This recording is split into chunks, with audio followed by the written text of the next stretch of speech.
जाति और अस्पृश्यता। समाज के लिए गांधी के लक्ष्य मुख्य रूप से तीन थे।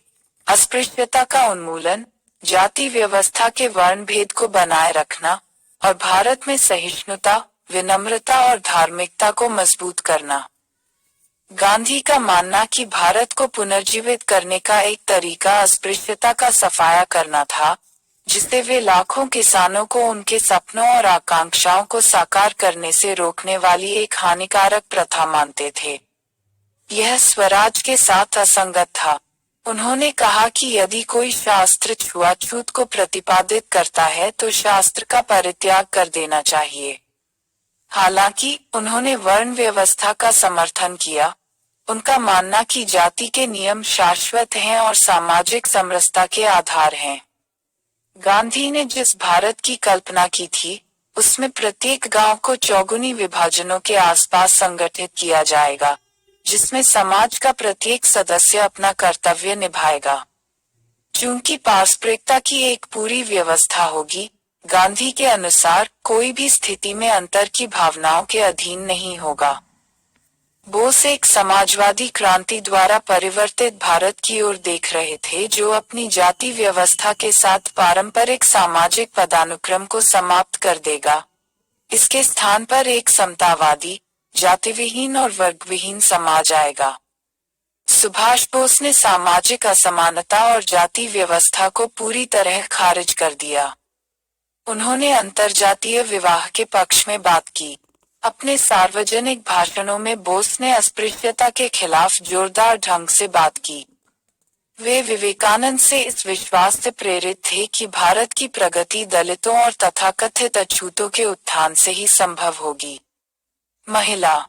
गांधी के शब्दों में, महिलाओं को कमजोर सेक्स कहना एक अपमान है। यह पुरुषों का महिलाओं के साथ अन्याय है। गांधी ने भारत में महिलाओं की स्थिति के उत्थान में महत्वपूर्ण भूमिका निभाई। गांधी जी ने महिलाओं को उनके घर से निकालकर स्वतंत्रता संग्राम में भाग लेने में महत्वपूर्ण भूमिका निभाई। जैसा कि विद्वान बताते हैं, यह उनके विचारों में सबसे कट्टरपंथी था। इसमें महिलाओं को पर्दे से बाहर लाना शामिल था, जो उस समय के हिंदुओं के साथ साथ मुसलमानों में भी प्रचलित थी। इसमें जेल जाने और इस प्रकार अपने परिवारों से अलग होने की संभावना शामिल थी। यह ऐसे कदम थे जो उस समय के लिए क्रांतिकारी थे। महिलाओं को स्वराज के संघर्ष में लाने के अलावा उन्होंने बाल विवाह, दहेज प्रथा और कन्या भ्रूण हत्या और विधवाओं के इलाज जैसी महिलाओं को प्रभावित करने वाली विभिन्न सामाजिक बुराइयों का पुरजोर विरोध किया। उन्होंने पुरुषों और महिलाओं को समान माना और घोषणा की कि पुरुषों को महिलाओं के साथ सम्मान और सम्मान के साथ पेश आना चाहिए। हालांकि पुरुषों और महिलाओं की भूमिकाओं के मामले में गांधी को वर्तमान मानकों से पितृसत्तात्मक और पारंपरिक माना जाएगा। उन्होंने 1937 में लिखा था, मुझे विश्वास है कि पुरुष के साथ दौड़ लगाकर या दौड़कर महिला दुनिया में अपना योगदान नहीं देगी। वह दौड़ में भाग ले सकती है, लेकिन वह उस महान ऊंचाइयों तक नहीं पहुंच पाएगी जो वह पुरुष की नकल करने में सक्षम है। उसे पुरुष का पूरक बनना होगा।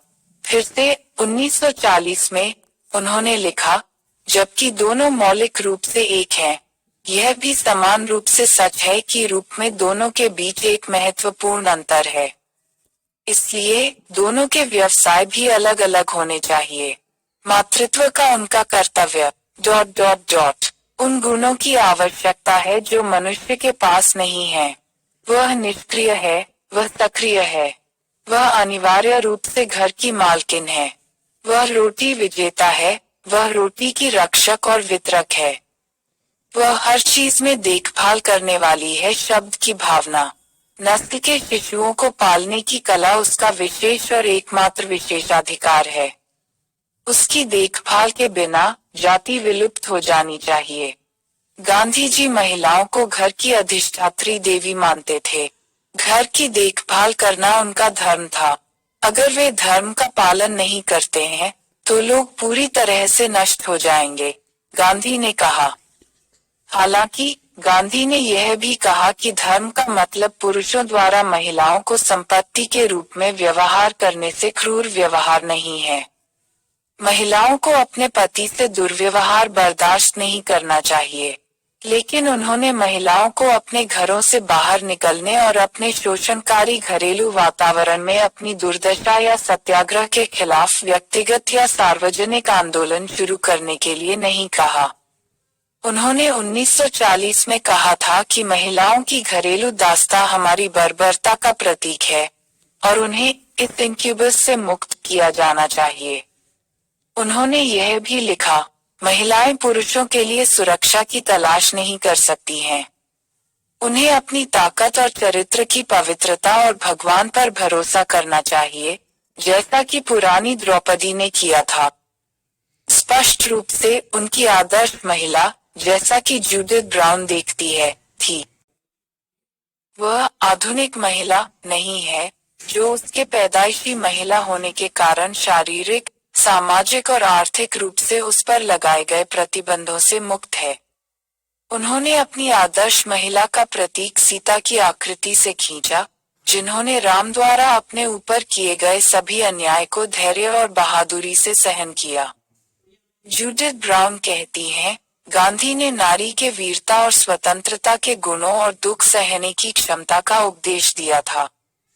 सुभाष बोस का महिलाओं के प्रति अधिक मजबूत दृष्टिकोण था। जर्मन राष्ट्रीय समाजवादियों, नाजियों और इतालवी फासिस्टों से भिन्न, जिन्होंने सामाजिक और राजनीतिक गतिविधियों के लगभग सभी क्षेत्रों में मर्दांगी पर जोर दिया, बोस ने महिलाओं को पुरुषों के बराबर माना और इस तरह उन्हें लड़ने और बलिदान के लिए तैयार रहना चाहिए। भारत की आजादी। उन्होंने महिलाओं को राष्ट्र के जीवन में पूरी तरह से लाने के लिए कड़ी मेहनत की। मई 1928 में महाराष्ट्र प्रांतीय सम्मेलन में अपने अध्यक्षीय भाषण में उन्होंने घोषणा की, महिलाओं की स्थिति को ऊपर उठाया जाना चाहिए और महिलाओं को सार्वजनिक मामलों में अधिक और अधिक बुद्धिमान रुचि लेने के लिए प्रशिक्षित किया जाना चाहिए। यह आधे के लिए असंभव है देश आजादी पाने के लिए। सक्रिय सहानुभूति और दूसरे आधे के समर्थन के बिना। 1938 में जब कांग्रेस अध्यक्ष के रूप में बोस ने योजना आयोग की स्थापना की, तो उन्होंने जोर देकर कहा कि महिलाओं के लिए एक अलग योजना आयोग होना चाहिए। इस आयोग की अध्यक्षता रानी लक्ष्मीबाई राजवाड़े ने की थी और भविष्य के भारत में नियोजित अर्थव्यवस्था में महिलाओं की भूमिका से निपटना था। बाद में 1943 में उन्होंने महिलाओं से भारतीय राष्ट्रीय सेना में सैनिकों के रूप में सेवा करने का आह्वान किया। यह सबसे कट्टरपंथी दृष्टिकोण था। उन्होंने 1943 में आईएनए में एक महिला रेजिमेंट का गठन किया, जिसका नाम रानी रेजिमेंट रखा गया। कैप्टन लक्ष्मी स्वामीनाथन शादी के बाद सहगल की कमान वाली रेजिमेंट में शामिल होने के लिए कई महिलाएं उत्साहित थीं। जबकि युद्ध कर्तव्यों के लिए कम अनुकूल लोगों को नर्सों के रूप में और अन्य सहायक भूमिकाओं में नियोजित किया गया था, बहुमत को सैनिकों के रूप में प्रशिक्षित किया गया था। उन्हें पुरुषों के समान व्यवहार दिया गया और उन्हें कोई विशेषाधिकार नहीं मिला। बोस के विचार में महिलाओं को परिवार के साथ साथ समाज में भी उच्च स्थान दिया जाना चाहिए। वह स्त्री मुक्ति में विश्वास करते थे, महिलाओं को सदियों पुराने बंधनों से, रीति रिवाजों और मानव निर्मित अक्षमताओं से मुक्त करने में सामाजिक, आर्थिक और राजनीतिक। वह चाहते थे कि महिलाएं न केवल साक्षरता बल्कि शारीरिक और व्यावसायिक प्रशिक्षण सहित सर्वांगीण शिक्षा प्राप्त करें। वह पर्दा प्रथा के उन्मूलन के पक्षधर थे और विधवा पुनर्विवाह का भी समर्थन करते थे। उन्होंने कहा कि महिलाओं को अपने सामाजिक और कानूनी अधिकारों के साथ साथ नागरिक के रूप में अपने कर्तव्यों के प्रति भी जागरूक किया जाना चाहिए। शिक्षा। गांधी अंग्रेजी शिक्षा प्रणाली के खिलाफ थे और शिक्षा के माध्यम के रूप में अंग्रेजी के इस्तेमाल के भी खिलाफ थे। वह चाहते थे कि शिक्षा स्थानीय भाषा में हो। उन्होंने 7 से 14 साल के बीच के सभी लड़कों और लड़कियों के लिए मुफ्त और अनिवार्य शिक्षा की वकालत की। गांधी के विचार में शिक्षा व्यक्तित्व के पूर्ण विकास के लिए एक एकीकृत दृष्टिकोण होना चाहिए।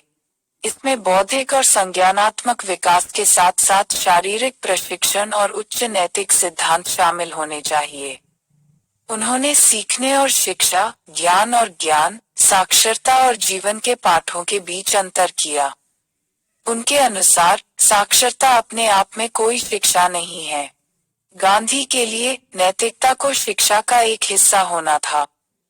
प्लेटो से एक पत्ता लेते हुए गांधी ने कहा कि शिक्षा ज्ञान और ज्ञान प्राप्त करने का एक साधन होना चाहिए जो अंततः साधक को आध्यात्मिक पथ पर ले जाए। शिक्षा का अंत केवल करियर बनाने और सामाजिक स्थिति हासिल करने का साधन नहीं था। शिक्षा ज्ञान का साधन होनी चाहिए। गांधी भी चाहते थे कि हिंदू धर्मग्रंथ शिक्षा का हिस्सा बने क्योंकि उन्होंने अनुशासन और आत्म संयम का प्रस्ताव दिया था। उन्होंने 1937 में अपनी नई तालीम या सभी के लिए बुनियादी शिक्षा की कल्पना की। नई तालीम का उद्देश्य ऐसी शिक्षा प्रदान करना था जो अज्ञानता, निरक्षरता, अंधविश्वास, दासता के मानस और कई और वर्जनाओं से मुक्ति दिलाए जो एक स्वतंत्र भारत की स्वतंत्र सोच को बाधित करती थी। शिक्षा की यह योजना मन और शरीर के समग्र प्रशिक्षण पर जोर देने के लिए थी। इसलिए शिक्षाविदों के साथ साथ उद्देश्यपूर्ण शारीरिक श्रम होना था। नई तालीम में हस्तशिल्प, कला और ड्राइंग सबसे बुनियादी शिक्षण उपकरण थे।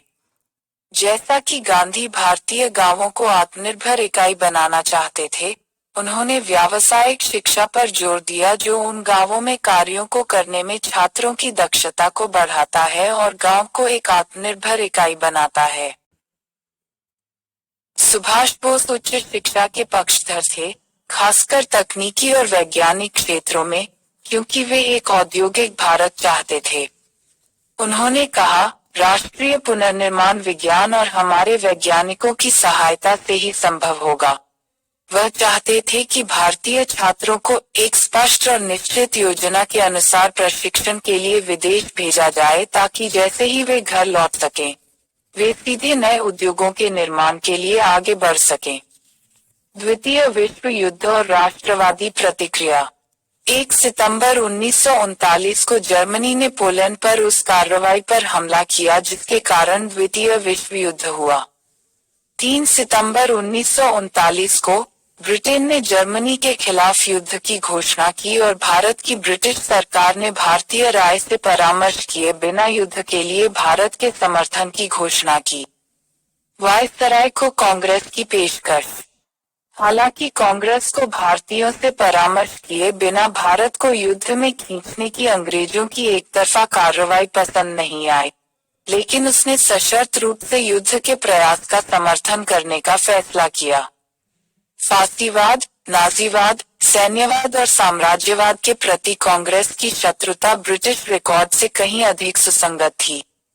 युद्ध के प्रयासों में सहयोग करने की भारतीय पेशकश की 2 बुनियादी शर्तें थीं। 1. युद्ध के बाद एक स्वतंत्र भारत की राजनीतिक संरचना को निर्धारित करने के लिए एक संविधान सभा बुलाई जानी चाहिए। 2. केंद्र में तत्काल किसी न किसी रूप में जिम्मेदार सरकार की स्थापना की जानी चाहिए। वायसराय लिनलिथगो ने इस प्रस्ताव को अस्वीकार कर दिया। कांग्रेस ने तर्क दिया कि युद्ध के लिए जनमत जीतने के लिए ये शर्तें आवश्यक थीं। वर्धा में CWC की बैठक। कांग्रेस कार्य समिति के वर्धा अधिवेशन में आधिकारिक कांग्रेस की स्थिति को अपनाया गया था, लेकिन इससे पहले ब्रिटिश युद्ध के प्रयासों के लिए भारतीय समर्थन के सवाल पर अलग अलग राय व्यक्त की गई थी।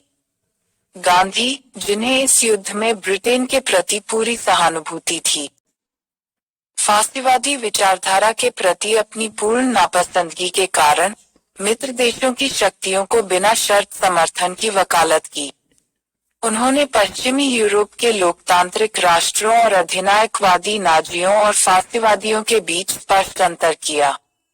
उन्होंने कहा कि वह युद्ध के दौरान ब्रिटिश सरकार को शर्मिंदा करने को तैयार नहीं थे। सुभाष बोस और अन्य समाजवादियों, जैसे आचार्य नरेंद्र देव और जयप्रकाश नारायण, जिन्हें कांग्रेस द्वारा वर्धा बैठक में भाग लेने के लिए आमंत्रित किया गया था ताकि विभिन्न विचारों पर चर्चा की जा सके। युद्ध में दोनों पक्षों के लिए कोई सहानुभूति नहीं थी। उनकी राय में युद्ध दोनों तरफ के साम्राज्यवादियों द्वारा लड़ा जा रहा था। प्रत्येक पक्ष अपनी औपनिवेशिक संपत्ति की रक्षा करना चाहता था और उपनिवेश के लिए अधिक क्षेत्र प्राप्त करना चाहता था, इसलिए किसी भी पक्ष को राष्ट्रवादियों का समर्थन नहीं करना चाहिए। वास्तव में उन्होंने सोचा कि यह सविनय अवज्ञा आंदोलन शुरू करने का आदर्श समय है, इस प्रकार स्थिति का लाभ उठाने और ब्रिटेन से स्वतंत्रता छीनने के लिए। जवाहरलाल नेहरू गांधी या समाजवादियों की राय को मानने के लिए तैयार नहीं थे। वह अपने मन में लोकतांत्रिक मूल्यों और फासीवाद के बीच अंतर के बारे में स्पष्ट था। उनका मानना कि न्याय ब्रिटेन, फ्रांस और पोलैंड के पक्ष में था, लेकिन उनका यह भी मानना कि ब्रिटेन और फ्रांस साम्राज्यवादी शक्तियां थे और यह कि युद्ध प्रथम विश्व युद्ध के अंत के बाद से परिपक्व पूंजीवाद के आंतरिक अंतर्विरोधों का परिणाम था। उद्धरण चिन्ह। इसलिए उन्होंने भारत के स्वतंत्र होने तक किसी भी भारतीय भागीदारी की वकालत नहीं की। हालांकि साथ ही तत्काल सविनय अवज्ञा आंदोलन शुरू करने से ब्रिटेन की कठिनाई का कोई लाभ नहीं लिया जाना था। गांधी अपने रुख में कमोबेश अलग थलग थे। अंत में उन्होंने नेहरू की स्थिति के साथ जाने का फैसला किया, जिसे कांग्रेस कार्य समिति द्वारा अपनाया गया था। CWC के प्रस्ताव में फासीवादी आक्रमण की निंदा की गई। इसने कहा कि भारत लोकतांत्रिक स्वतंत्रता के लिए लड़े जा रहे युद्ध का पक्ष नहीं हो सकता, जबकि भारत को उस स्वतंत्रता से वंचित किया जा रहा था।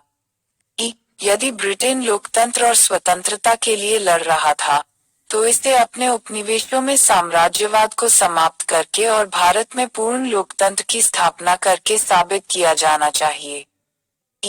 सरकार को जल्द ही अपने युद्ध के लक्ष्य घोषित करने चाहिए, और यह भी कि युद्ध के बाद लोकतंत्र के सिद्धांतों को भारत पर कैसे लागू किया जाए। कांग्रेस नेतृत्व हर मौका देना चाहता था। वायसराय और ब्रिटिश सरकार को, सरकार का रवैया और कांग्रेस के मंत्रालय इस्तीफा। सरकार की प्रतिक्रिया पूरी तरह से नकारात्मक थी। वायसराय लिनलिथगो ने 17 अक्टूबर 1939 को दिए अपने बयान में कांग्रेस के खिलाफ मुस्लिम लीग और राजकुमारों का इस्तेमाल करने की कोशिश की। सरकार ब्रिटिश युद्ध को परिभाषित करने से इनकार कर दिया, यह बताने से परे है कि ब्रिटेन आक्रामकता का विरोध कर रहा था। ने कहा कि यह भविष्य की व्यवस्था के हिस्से के रूप में भारत में कई समुदायों, पार्टियों और हितों के प्रतिनिधियों और भारतीय राजकुमारों से परामर्श करेगा कि कैसे 1935 के अधिनियम को संशोधित किया जा सकता है। ने कहा कि यह तुरंत एक परामर्शदाता स्थापित करेगा, समिति जिसकी सलाह कभी भी मांगी जा सकती है। आवश्यक सरकार का छिपा हुआ एजेंडा लिनलिथगो का बयान एक विचलन नहीं था, बल्कि सामान्य ब्रिटिश नीति का एक हिस्सा था। कांग्रेस से खोई हुई जमीन को वापस पाने के लिए युद्ध का लाभ उठाना, कांग्रेस को सरकार के साथ टकराव के लिए उकसाना और फिर असाधारण स्थिति का उपयोग करना कठोर शक्तियां प्राप्त करने के लिए। युद्ध की घोषणा से पहले ही 1935 के अधिनियम में संशोधन करके प्रांतीय विषयों के संबंध में केंद्र के लिए आपातकालीन शक्तियां हासिल कर ली गई थीं। भारत की रक्षा अध्यादेश उस दिन लागू किया गया था जिस दिन युद्ध घोषित किया गया था। इस प्रकार नागरिक स्वतंत्रता को प्रतिबंधित किया गया था। मई 1940 में एक शीर्ष गुप्त मसौदा क्रांतिकारी आंदोलन अध्यादेश तैयार किया गया था, जिसका उद्देश्य कांग्रेस पर गंभीर पूर्वकाली हमले शुरू करना था। सरकार तब भारत में तैनात मित्र देशों की सेना को बुला सकती थी। यह एक आक्रामक कांग्रेस को जापान समर्थक और जर्मनी समर्थक के रूप में चित्रित करके पूरी दुनिया में उदार और वामपंथी सहानुभूति की एक असामान्य राशि जीत सकता है। ब्रिटिश भारतीय प्रतिक्रियावादी नीतियों को ब्रिटेन के प्रधानमंत्री विंस्टन चर्चिल और राज्य सचिव ज़ेटलैंड से पूर्ण समर्थन मिला, जिन्होंने कांग्रेस को एक विशुद्ध हिंदू संगठन के रूप में ब्रांड किया। यह स्पष्ट हो गया कि ब्रिटिश सरकार का युद्ध के दौरान या बाद में अपनी पकड़ ढीली करने का कोई इरादा नहीं था, और वह कांग्रेस को दुश्मन के रूप में मानने को तैयार थी। गांधी ने भारतीय जनमत के प्रति सरकार की असंवेदनशीलता पर तीखी प्रतिक्रिया व्यक्त की। यदि ब्रिटेन इसे रोक सकता है तो भारत के लिए कोई लोकतंत्र नहीं होना चाहिए। अल्पसंख्यकों और अन्य विशेष हितों का उल्लेख करते हुए गांधी ने कहा, कांग्रेस अल्पसंख्यक अधिकारों की रक्षा करेगी, बशर्ते वे भारत की स्वतंत्रता के साथ असंगत दावों को आगे न बढ़ाएं। कांग्रेस मंत्रालयों ने इस्तीफा देने का फैसला 23 अक्टूबर 1939 को CWC की बैठक में पुरानी साम्राज्यवादी नीति की पुनरावृत्ति के रूप में वायसराय के बयान को खारिज कर दिया। युद्ध का समर्थन नहीं करने का निर्णय लिया तथा प्रांतों में कांग्रेस के मंत्रियों से इस्तीफा देने का आह्वान किया। तत्काल मास के प्रश्न पर बहस, सत्याग्रह। अक्टूबर 1939 के लिनलिथगो के बयान के बाद तत्काल जनसंघर्ष के सवाल पर एक बार फिर बहस शुरू हुई। गांधी और उनके समर्थक तत्काल के पक्ष में नहीं थे। संघर्ष क्योंकि उन्होंने महसूस किया कि संबद्ध कारण न्याय संगत था। सांप्रदायिक संवेदनशीलता और हिंदू मुस्लिम एकता की कमी के परिणामस्वरूप सांप्रदायिक दंगे हो सकते हैं। कांग्रेस संगठन जर्जर अवस्था में था और जनसंघर्ष के लिए माहौल अनुकूल नहीं था तथा जनता संघर्ष के लिए तैयार नहीं थी। इसके बजाय उन्होंने जनता के बीच राजनीतिक कार्य करते हुए कांग्रेस संगठन को मजबूत करने की वकालत की और तब तक बातचीत करते रहे जब तक कि समझौता वार्ता की सभी संभावनाएं समाप्त नहीं हो जाती। इसके बाद ही संघर्ष शुरू होगा। जनवरी 1940 में लिनलिथगो ने कहा, युद्ध के बाद वेस्टमिंस्टर किस्म की डोमिनियन स्थिति भारत में ब्रिटिश नीति का लक्ष्य है। नवंबर 1939 में इलाहाबाद में अपनी बैठक में कांग्रेस कार्य समिति ने यह कहते हुए एक प्रस्ताव पारित किया कि युद्ध की प्रक्रिया और ब्रिटिश और फ्रांसीसी सरकारों द्वारा अपनाई गई नीति और विशेष रूप से ब्रिटिश सरकार की ओर से की गई घोषणाओं के संबंध में भारत यह प्रदर्शित करता प्रतीत होता है कि वर्तमान युद्ध 1914-18 के विश्व युद्ध की तरह साम्राज्यवादी उद्देश्यों के लिए किया जा रहा है और ब्रिटिश साम्राज्यवाद को भारत में स्थापित करना है। ऐसे युद्ध और इस नीति के साथ कांग्रेस नहीं जुड़ सकती है स्वयं, और यह भारत के संसाधनों के इस अंत तक शोषण का सामना नहीं कर सकता। यह दोहराया गया कि भारत की स्वतंत्रता और एक संविधान सभा के माध्यम से भारतीयों के अपने संविधान को बनाने के अधिकार को मान्यता दी जानी चाहिए और केवल ऐसी संविधान सभा के माध्यम से ही सांप्रदायिक और अन्य समस्याओं से निपटा जा सकता है। कांग्रेस का रामगढ़ अधिवेशन मार्च 1940 में मौलाना अबुल कलाम आजाद के साथ राष्ट्रपति की कुर्सी पर हुआ था। सभी सहमत थे कि एक लड़ाई अवश्य छेड़नी चाहिए, लेकिन फॉर्म को लेकर असहमति थी। फॉर्म और टाइमिंग को गांधी पर छोड़ने का फैसला किया गया, लेकिन अब भी गांधी प्रांतीय स्तर पर निरंतर सहयोग के पक्ष में थे। उन्होंने कहा कि वह युद्ध के दौरान ब्रिटिश नैतिक समर्थन की पेशकश करेंगे, लेकिन अहिंसक आधार पर। हालांकि जवाहरलाल नेहरू ने दोहराया कि भारत के लिए पूर्ण स्वतंत्रता ब्रिटिश युद्ध के प्रयासों के लिए कांग्रेस के समर्थन के लिए एक पूर्व शर्त होनी चाहिए। सुभाष बोस ने औपनिवेशिक सरकार के खिलाफ सीधे कार्रवाई के अपने मजबूत उग्रवादी रुख को जारी रखा, जिससे उसे स्वतंत्रता प्रदान करने के लिए सहमत होना पड़ा। एक बार फिर उन्होंने कहा कि ब्रिटेन की कठिनाई को भारत के अवसर के रूप में लेना चाहिए।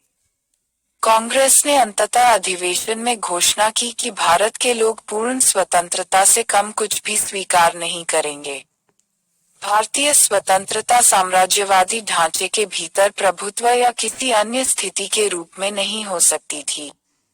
संप्रभुता कांग्रेस के प्रस्ताव ने कहा, लोगों के पास होना चाहिए, चाहे वह राज्यों, रियासतों या प्रांतों में हो।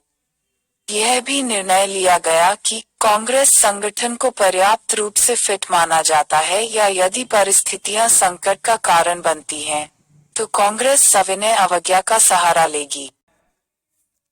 पाकिस्तान संकल्प लाहौर, मार्च 1940। मुस्लिम लीग ने एक प्रस्ताव पारित किया जिसमें भौगोलिक रूप से सटे क्षेत्रों के समूह जहां मुसलमान बहुसंख्यक उत्तर पश्चिम पूर्व में स्वतंत्र राज्यों में हैं, जिसमें घटक इकाइयां स्वायत्त और संप्रभु और पर्याप्त सुरक्षा उपाय होंगे। मुसलमान जहां अल्पसंख्यक हैं। अगस्त ऑफर। हिटलर की आश्चर्यजनक सफलता और बेल्जियम, हॉलैंड और फ्रांस के पतन ने इंग्लैंड को एक समझौते के मूड में डाल दिया। जैसा कि यूरोप में युद्ध ने एक नया मोड़ लिया था, प्रमुख कांग्रेस नेतृत्व फिर से दुविधा में था। गांधी और नेहरू दोनों ने ब्रिटेन की स्थिति का फायदा उठाने के विचार का कड़ा विरोध किया। कांग्रेस समझौता करने के लिए तैयार था, ब्रिटिश सरकार से युद्ध की अवधि के दौरान इसे एक अंतरिम सरकार बनाने की अनुमति देने के लिए कहा, लेकिन सरकार को कोई दिलचस्पी नहीं थी।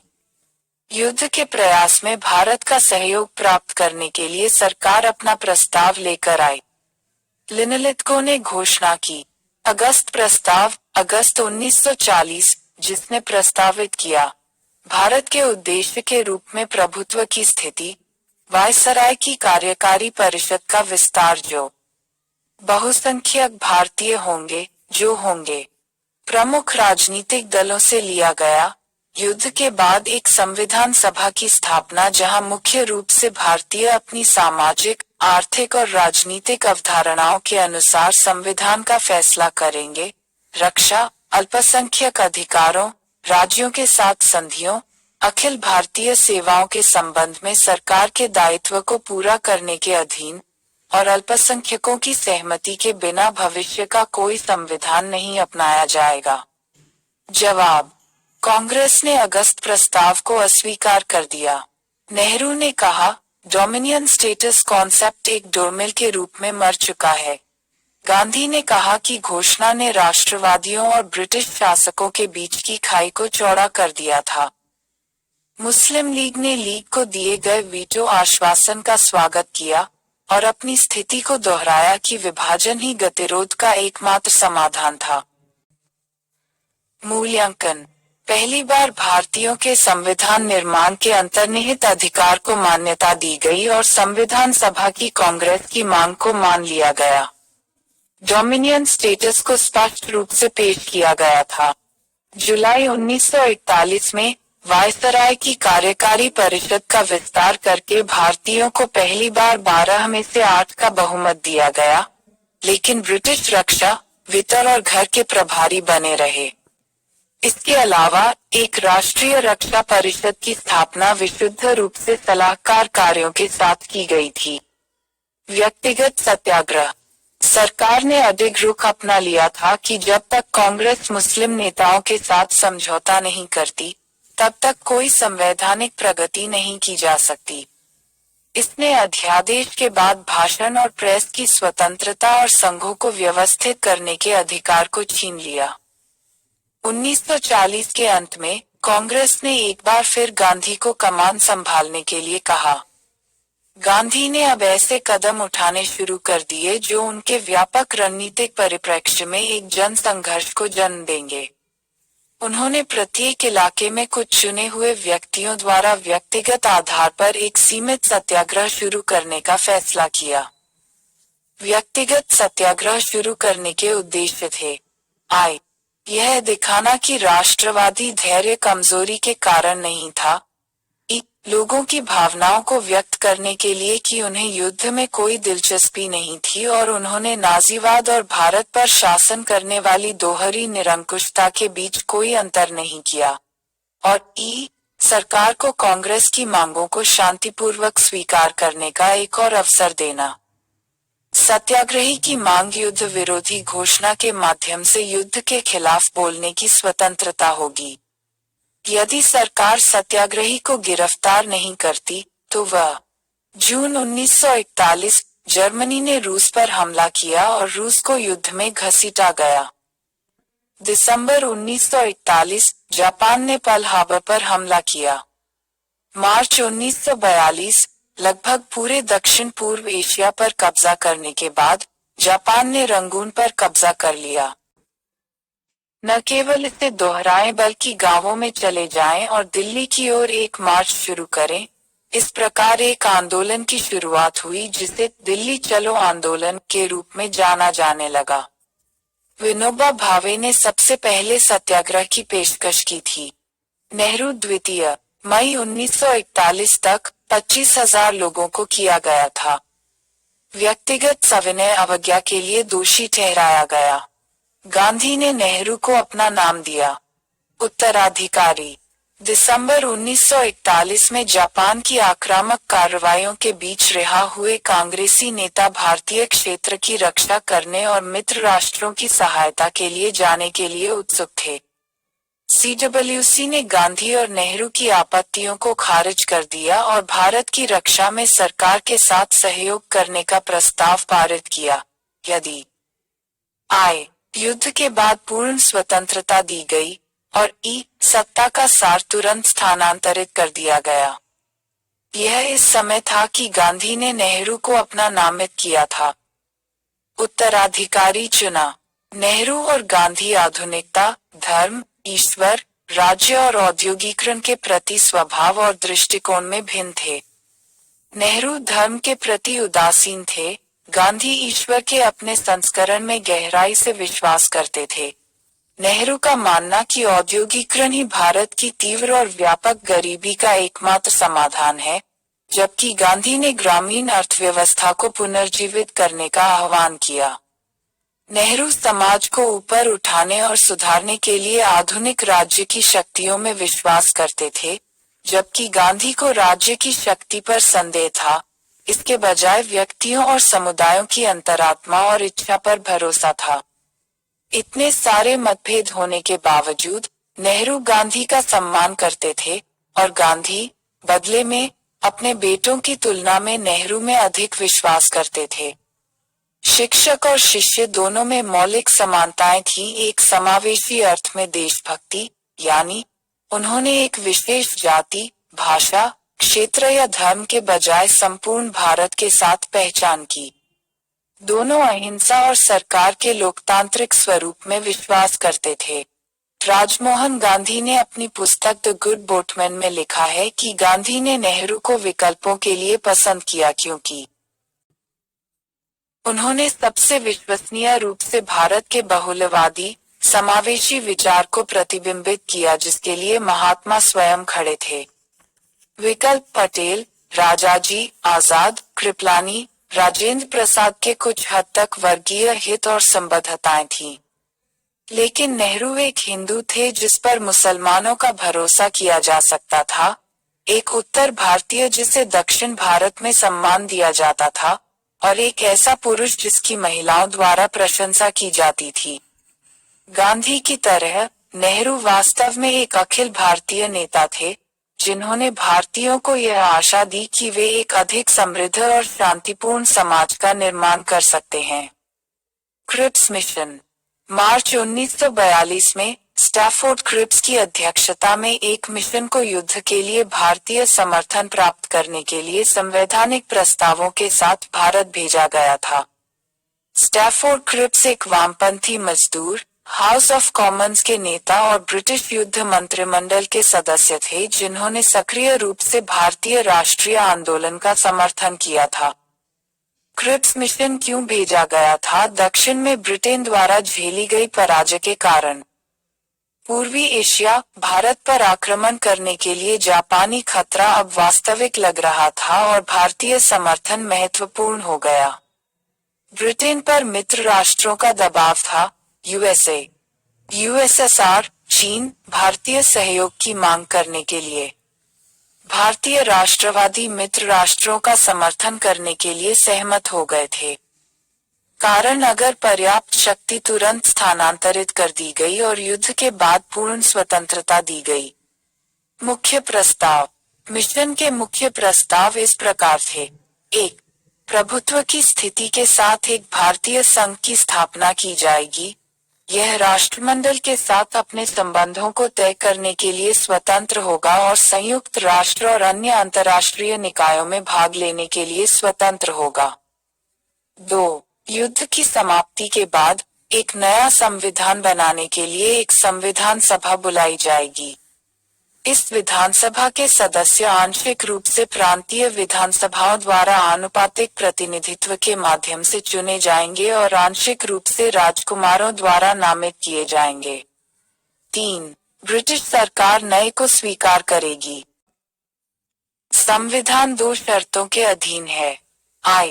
कोई भी प्रांत जो संघ में शामिल होने को तैयार नहीं है, एक अलग संविधान हो सकता है और एक अलग संघ बना सकता है। और नया संविधान बनाने वाला निकाय और ब्रिटिश सरकार के हस्तांतरण को प्रभावित करने के लिए एक संधि पर बातचीत करेंगे।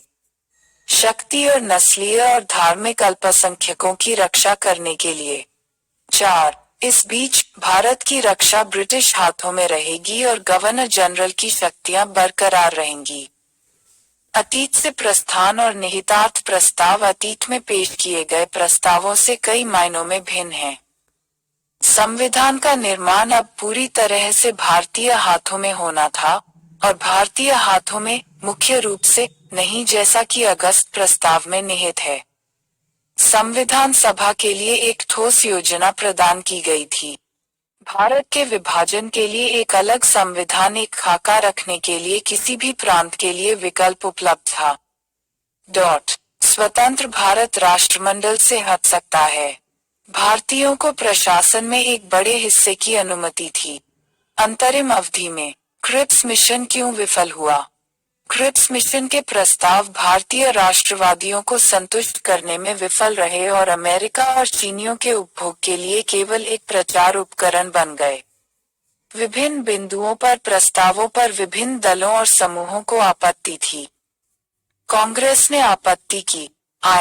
एक प्रावधान के बजाय डोमिनियन स्टेटस की पेशकश।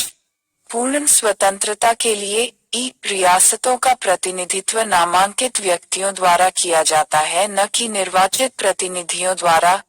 प्रांतों को अलग करने का अधिकार, क्योंकि यह के खिलाफ गया था। राष्ट्रीय एकता का सिद्धांत और सत्ता के तत्काल हस्तांतरण के लिए किसी योजना का अभाव और रक्षा में किसी वास्तविक हिस्से की अनुपस्थिति। गवर्नर जनरल की सर्वोच्चता बरकरार रखी गई थी और गवर्नर जनरल को केवल संवैधानिक प्रमुख होने की मांग को स्वीकार नहीं किया गया था। नेहरू और मौलाना आजाद आधिकारिक वार्ताकार थे। कांग्रेस के लिए मुस्लिम लीग एकल भारतीय संघ के विचार की आलोचना की। एक संविधान सभा के निर्माण के लिए मशीनरी और प्रांतों के संघ में विलय पर निर्णय लेने की प्रक्रिया पसंद नहीं थी और ने सोचा कि प्रस्तावों ने मुसलमानों को आत्मनिर्णय के अधिकार और के निर्माण से वंचित कर दिया। पाकिस्तान अन्य समूहों ने भी प्रांतों के अलग होने के अधिकार पर आपत्ति जताई।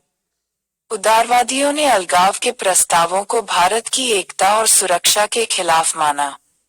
हिंदू महासभा ने अलग होने के अधिकार के आधार की आलोचना की। दलित वर्गों ने सोचा कि विभाजन उन्हें सवर्ण हिंदुओं की दया पर छोड़ देगा। सिखों ने विरोध किया कि विभाजन पंजाब को उनसे छीन लेगा। स्पष्टीकरण की प्रस्तावों का मतलब नहीं था अगस्त प्रस्ताव का अधिक्रमण करें, लेकिन सामान्य प्रावधानों को धारण करने के लिए। ब्रिटिश इरादों पर सटीक संदेह के साथ ड्राफ्ट से आगे जाने के लिए क्रिप्स की अक्षमता, घोषणा और कठोर इसे ले लो या छोड़ दो रवैया अपनाने से गतिरोध बढ़ गया। क्रिप्स ने पहले कैबिनेट और राष्ट्रीय सरकार की बात की थी, लेकिन बाद में उन्होंने कहा कि उनका मतलब केवल कार्यकारी परिषद का विस्तार था। परिग्रहण की प्रक्रिया अच्छी तरह से परिभाषित नहीं थी। अलगाव पर निर्णय विधायिका में 60% बहुमत से एक प्रस्ताव द्वारा लिया जाना था। यदि 60% से कम विचारों मैं ब्रिटिश साम्राज्य के परिसमापन की अध्यक्षता करने वाला महामहिम का पहला मंत्री नहीं बना हूँ। Winston Churchill. क्रिप्स के प्रस्ताव ने वास्तव में हमें कुछ नहीं दिया। अगर हमने उनका प्रस्ताव स्वीकार कर लिया, तो हमें भविष्य में इस पर पछतावा हो सकता है। यदि अंग्रेज अपनी बात से मुकर जाते हैं, तो हमारे पास एक नया संघर्ष शुरू करने का औचित्य भी नहीं होना चाहिए। युद्ध ने भारत को अपनी स्वतंत्रता प्राप्त करने का अवसर दिया था। केवल एक वादे पर निर्भर रहकर हमें इसे खोना नहीं चाहिए। मौलाना अबुल कलाम आजादी। सदस्यों ने इसका समर्थन किया। निर्णय उस प्रांत के वयस्क पुरुषों के एक साधारण बहुमत से लिया जाना था। यह योजना पंजाब और बंगाल में हिंदुओं के खिलाफ थी यदि वे भारतीय संघ में विलय चाहते थे।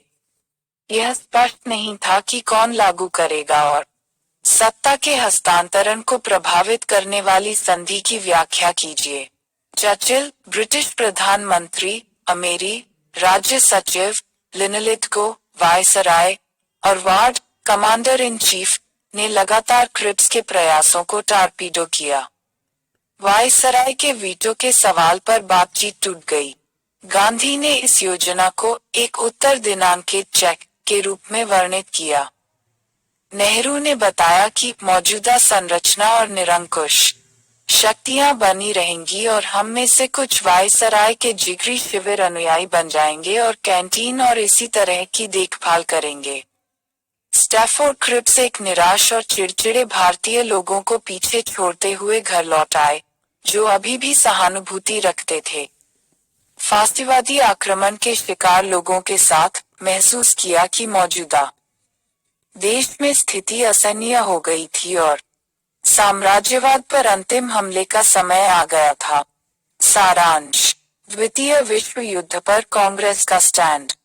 यह युद्ध के प्रयास में सहयोग करेगा यदि युद्ध के बाद स्वतंत्रता दी गई थी। वास्तव में जिम्मेदार सरकार का कोई रूप था। तुरंत स्थापित। 1 सितंबर 1939 द्वितीय विश्व युद्ध छिड़ गया और ब्रिटेन ने युद्ध के लिए भारत के समर्थन की घोषणा की। 10-14 सितंबर 1939 वर्धा में CWC की बैठक में गांधी ब्रिटेन के युद्ध में बिना शर्त समर्थन के पक्षधर थे। प्रयास। सुभाष बोस और वामपंथी इसका फायदा उठाने के लिए थे। ब्रिटेन की मुश्किलें और एक जन आंदोलन शुरू करने के लिए। उपनिवेशवाद को उखाड़ फेंको। नेहरू ने युद्ध की साम्राज्यवादी प्रकृति को पहचाना, लेकिन ब्रिटेन की कठिनाइयों का फायदा उठाने के खिलाफ थे, भले ही वे युद्ध में भारतीय भागीदारी के खिलाफ थे। CWC ने संकल्प लिया कोई भी भारतीय भागीदारी जब तक स्वतंत्रता नहीं दी जाती है। सरकार को शीघ्र ही अपने युद्ध लक्ष्य घोषित करने चाहिए। लिनलिथगो का वक्तव्य 17 अक्टूबर 1939। ब्रिटेन के युद्ध का उद्देश्य आक्रामकता का विरोध करना है। भविष्य के लिए 1935 के अधिनियम को संशोधित करने के लिए सभी हित समूहों से परामर्श किया जाना है। इसके लिए तत्काल एक सलाहकार समिति का गठन किया जाना है। परामर्श कार्य। कांग्रेस प्रतिक्रिया। युद्ध को कोई भारतीय समर्थन नहीं। प्रांतों में कांग्रेस के मंत्री इस्तीफा देंगे लेकिन तत्काल जनसंघर्ष शुरू नहीं किया जाएगा। मार्च 1940। पाकिस्तान प्रस्ताव मुस्लिम लीग के लाहौर अधिवेशन में पारित। अगस्त प्रस्ताव अगस्त 1940। डोमिनियन का दर्जा दीर्घकालिक उद्देश्य होना चाहिए, मुख्य रूप से भारतीय। युद्ध के बाद भविष्य के किसी भी समझौते के लिए आवश्यक होने के लिए अल्पसंख्यकों की सहमति से गठित संविधान सभा का गठन किया जाना था। कांग्रेस ने प्रस्ताव को ठुकराया। अक्टूबर 1940 कांग्रेस ने व्यक्तिगत सत्याग्रह शुरू किया। 25,000 सत्याग्रही। अदालती गिरफ्तारी। मार्च 1942। जापान लगभग पूरे दक्षिण पूर्व एशिया को पछाड़कर रंगून पहुंचता है। क्रिप्स मिशन मार्च 1942 यह प्रदान करता है। एक भारतीय संघ जिसे प्रभुत्व का दर्जा प्राप्त है, जिसे राष्ट्रमंडल से हटने का अधिकार है। युद्ध के बाद प्रांतीय द्वारा निर्वाचित एक संविधान सभा, संविधान बनाने के लिए विधानसभा, ब्रिटेन के साथ एक अलग समझौता करने के लिए संघ में शामिल होने के इच्छुक किसी भी प्रांत को स्वतंत्रता। इस बीच भारत की रक्षा अंग्रेजों के हाथों में रहेगी। कांग्रेस को आपत्ति है। डोमिनियन स्टेटस, सत्ता के तत्काल हस्तांतरण को अलग करने के लिए प्रांतों का अधिकार। गवर्नर जनरल की सर्वोच्चता बनाए रखना। मुस्लिम लीग ने पाकिस्तान को संविधान सभा के निर्माण के लिए स्पष्ट रूप से मशीनरी की पेशकश नहीं करने पर आपत्ति जताई।